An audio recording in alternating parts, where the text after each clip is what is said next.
Hello and welcome to our training for bilingual employees of the Unified Judicial System. I'm Mary Vilter, Coordinator for Court Access at AOPC. This training will give you some guidance on how to assist limited English proficient court users and provide a general overview of the Language Access Program for the UJS.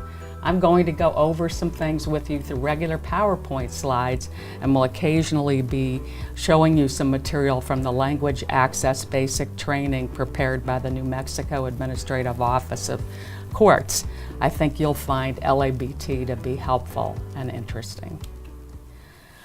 First, a few things to keep in mind. Your judicial district's policies and procedures that govern all court employees, whether they're bilingual or not. Your court will have perhaps given you a training for new employees on the boundaries between giving legal advice and providing general information to members of the public.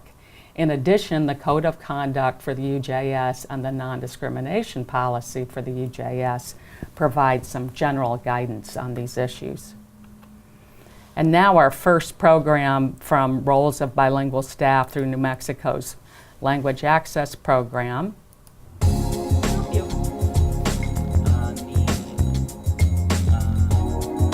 The degree of trust placed in court staff and the magnitude of their responsibilities require high standards of professional conduct.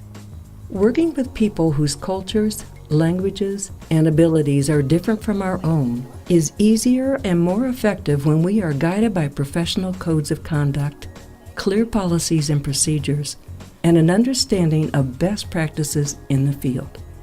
After completing this section, you will be able to describe best professional practices for court employees in addressing language access needs for individuals outside the courtroom. Describe generally acceptable professional practices, actions a court employee can take to help limited English proficient individuals outside the courtroom. Explain the general limitations on professional practice.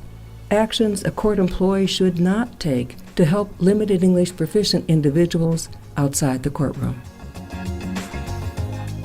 I just want to mention to you that this program, LABT, through the New Mexico AOC, is free and available online, and is something that you can do as your schedule permits, and you can watch parts of the training. You don't have to watch all of it, but in any case, it's available to you.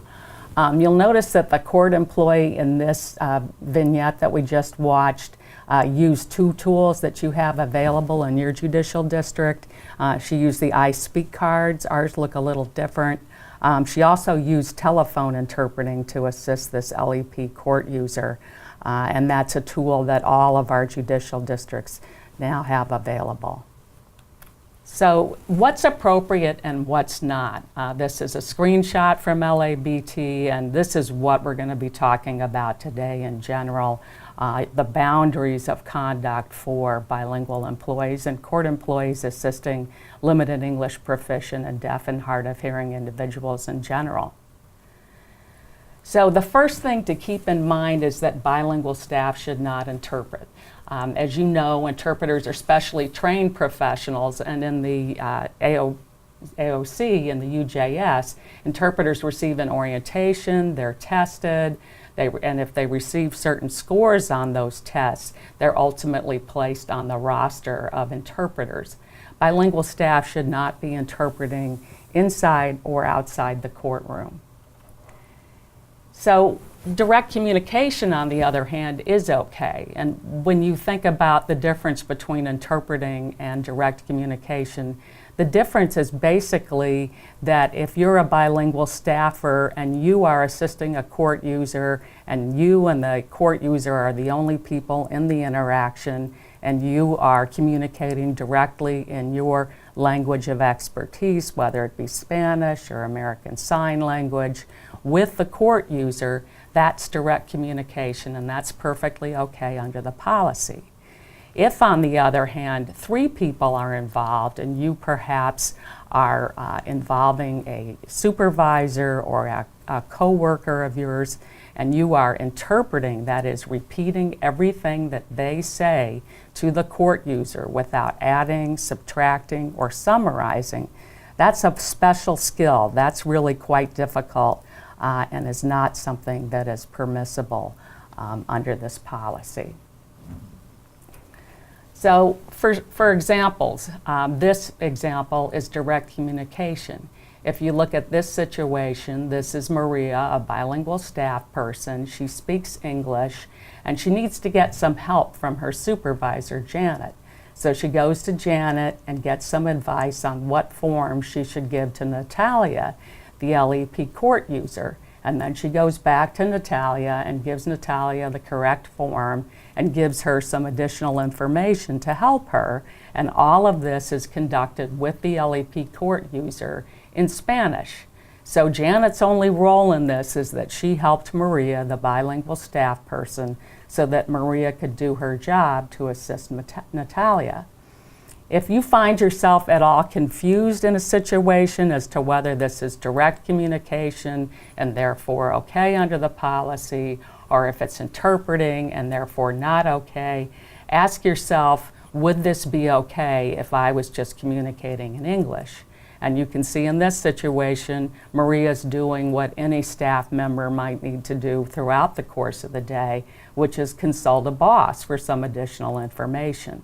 That would be perfectly fine if the only language she spoke and was communicating in was English, and so it's perfectly fine to do as a bilingual employee as well.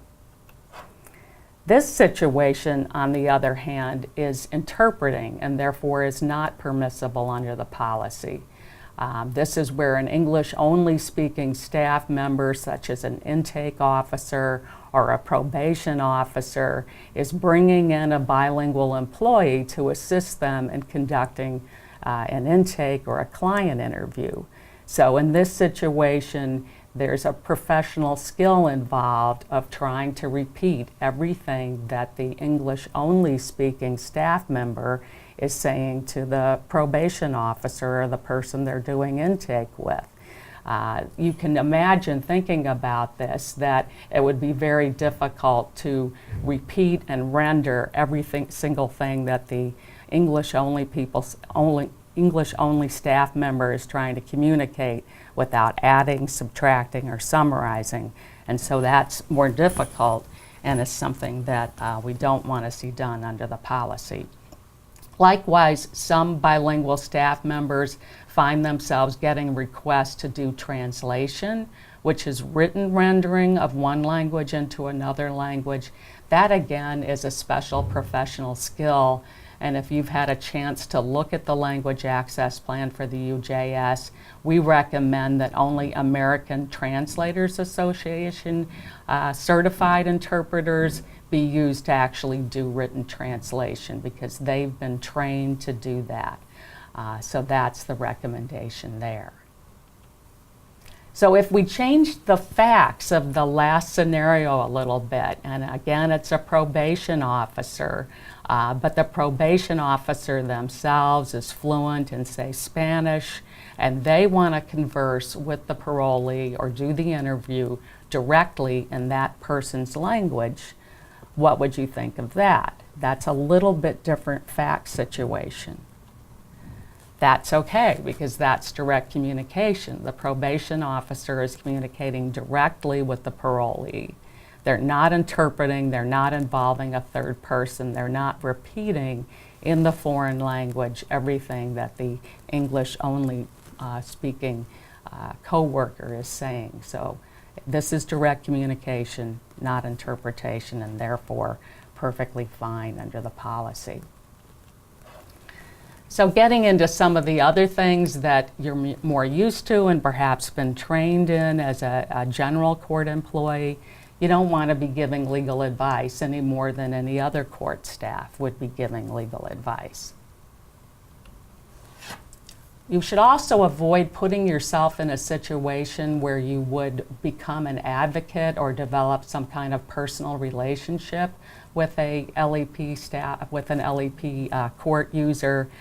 This is especially a situation that might come up where you're dealing with a small language community in a given county, where there might be a small deaf community, or perhaps there'd be a small community of speakers of a LOTS or language other than Spanish.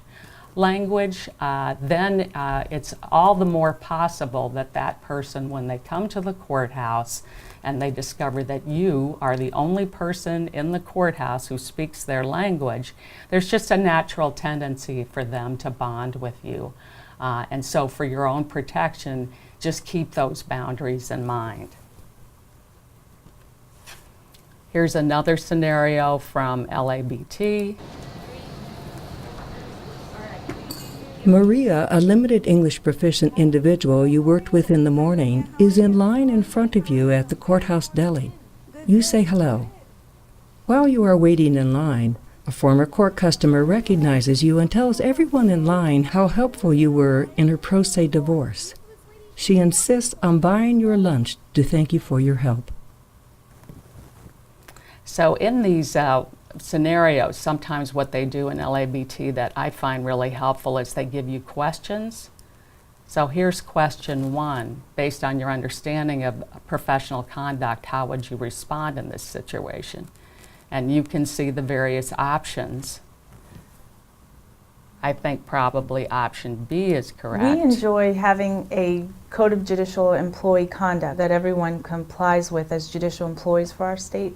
It provides the framework for them to know what is important, what is fair, and what is something that they shouldn't do in situations to not only jeopardize their situation, but also the justice system as a whole. So that happens to be the language access coordinator from Arizona, but we have the very same code of conduct in our state, and so that's why B is the correct answer for that one. And then you see this question, Maria observed the interaction, you introduce her to a former customer saying they may have a lot in common. Why would that be a problem? I think probably A. People can read court files. Anybody can come to the courthouse and do that. But if you're a court employee, you don't want to share information that you learn in the context of your job. There is confidentiality requirements as court employees, and you need to even be more mindful of that. If you're part of a smaller community and everybody knows everybody's business, you don't want to be part of the information chain from what you learn in your job. So again, I think in that situation, she illustrates the small language community issue that perhaps in a deaf community or, again, a language other than Spanish community, especially in a smaller county, it would be easy to breach confidentiality. Again, this is really all about maintaining boundaries and trying not to cross the line between being a dispassionate court employee, being as helpful as you can be, and becoming an advocate, or in some way, in the court user's mind anyway, having a personal relationship with them. So what can you do? We've talked about some of the things you can't do. As a court employee in general, you know that you can provide information on court services, but just like any other court employee who is not bilingual, you can't provide legal advice. You can provide resources in many situations. Some of the things I've listed here might be the resources you could make someone aware of. And so all of that is perfectly permissible. Now we're going to do another scenario from LABT. Be right there. Lynn is a Vietnamese immigrant who speaks very little English. Lawyer. I'm sorry? Lawyer. She wants someone from the courts to call a lawyer who can help her with an eviction notice. She is obviously very upset. No interpreters are available on site. So this is a situation I think that's fairly realistic. This person is pretty frustrated. The court employee is trying to do the best they can. He may not have the resources that he wants, but he wants to be helpful. Based on your understanding, what's the best way to help this individual? So thinking about this,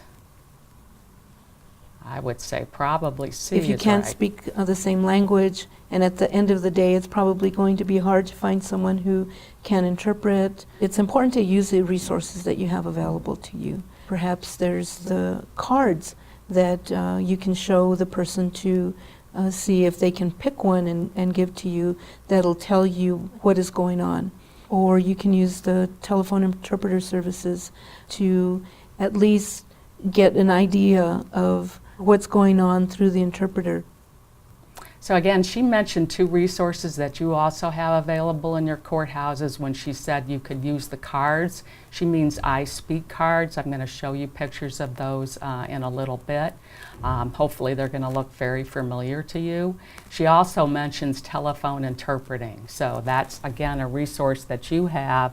If you can identify, perhaps using I Speak cards or the Right to Interpreter posters that are also available in your courthouse, if you can identify Lynn's language as Vietnamese, you would then be able to tell the telephone interpreting service that you need a Vietnamese interpreter, and then they could help you to help her. Here's the second question.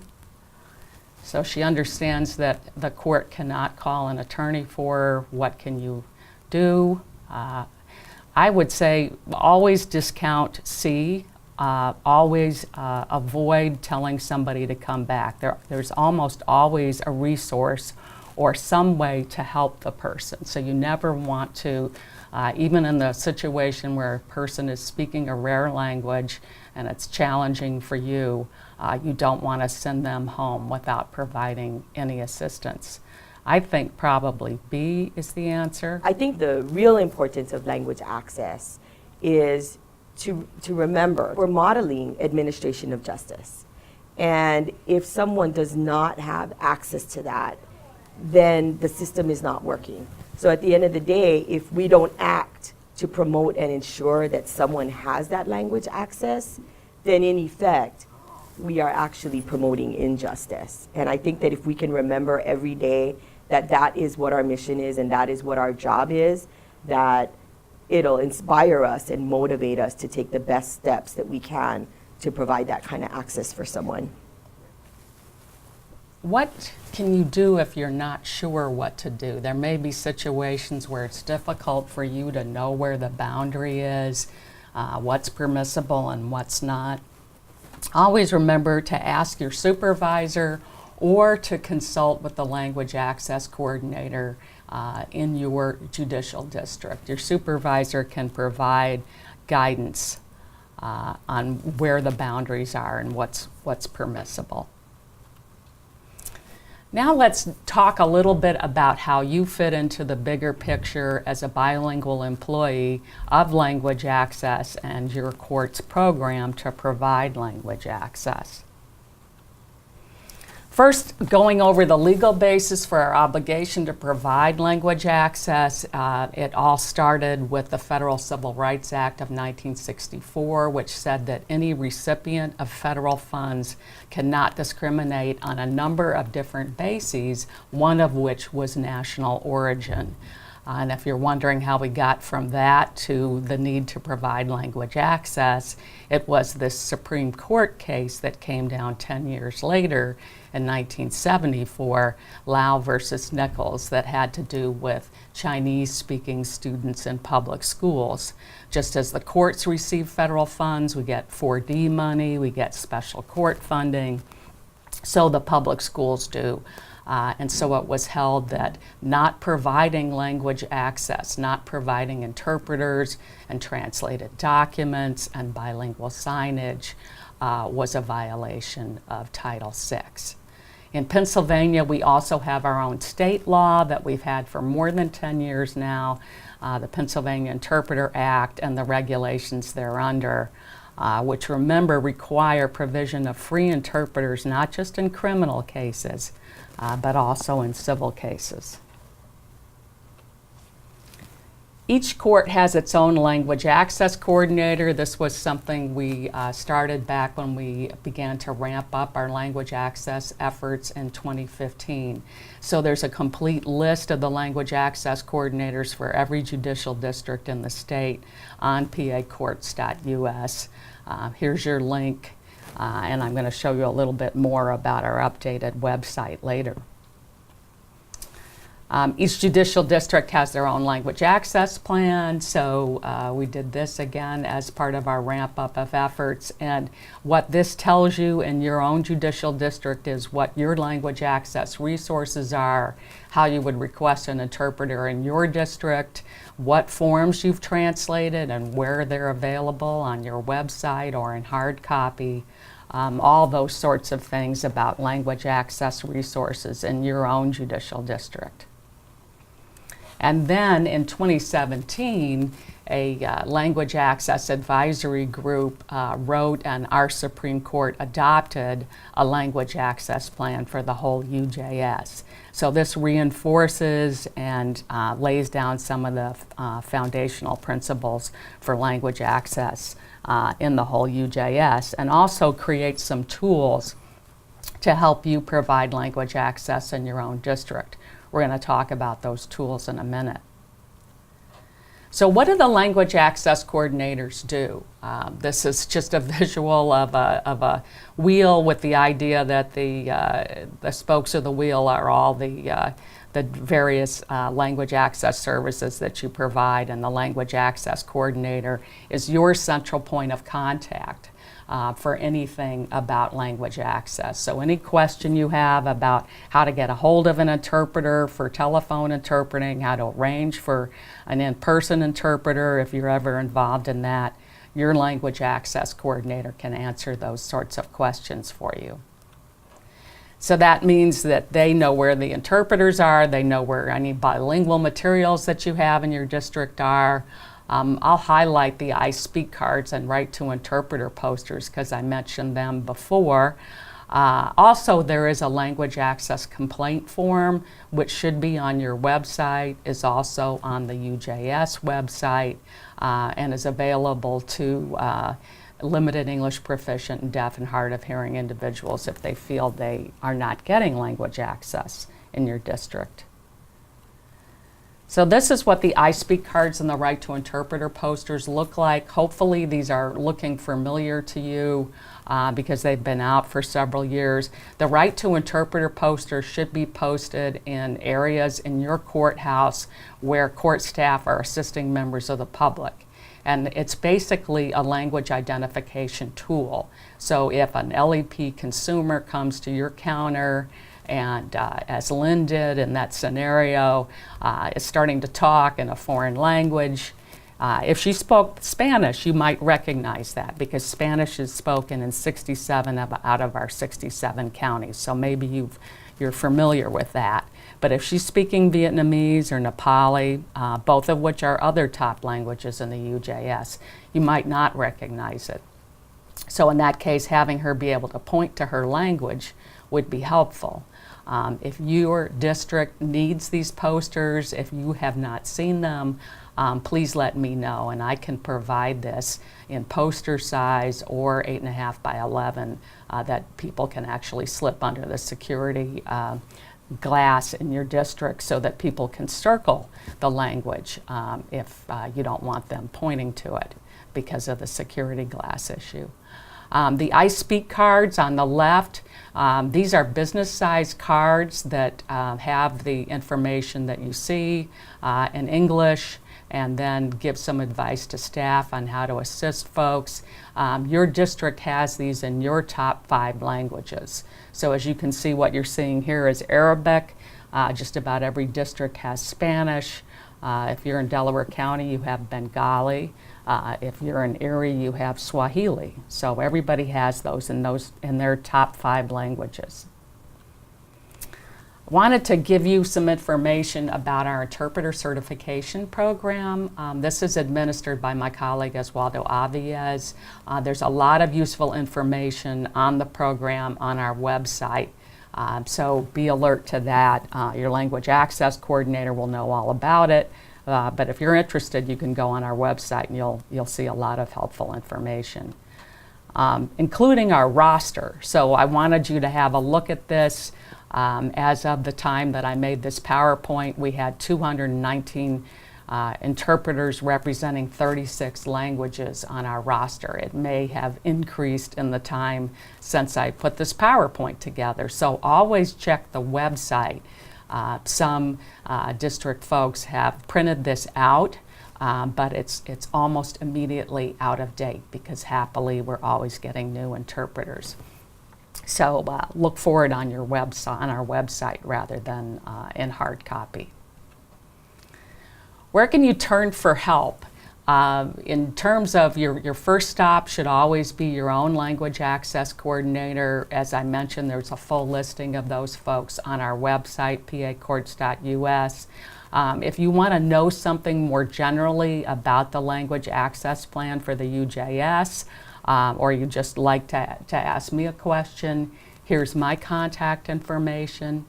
And for any interpreter-related questions, my colleague Oswaldo Aviez is the man to go to. He's really an authority in this field.